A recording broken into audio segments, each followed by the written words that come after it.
হাসরের ময়দানে জাহান্নামকে যখন আনবে, ওয়াজিআ ইয়াউমা ইদিন বিজাহান্নাম, আল্লাহ তাআলা কোরআনে বলছেন হাসরের ময়দানে ফেরেশতারা জাহান্নামকে টেনে হাসরের মাঠে নিয়ে আসবে।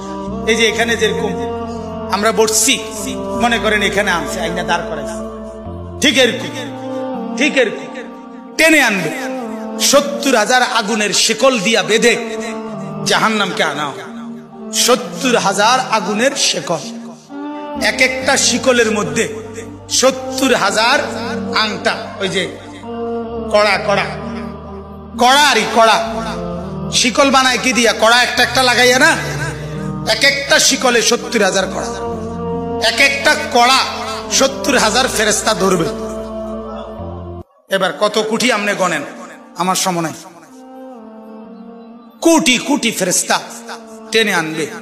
আর জাহান্নাম তার একটা বিকট চিৎকার দিবে, এক চিৎকারে পুরা হাসরের ময়দানের সবাই চিৎকার দিয়া উঠবে, ইয়া রব্বি নাফসি নাফসি, আল্লাহ আমাকে মাফ করেন, আমাকে মাফ করেন।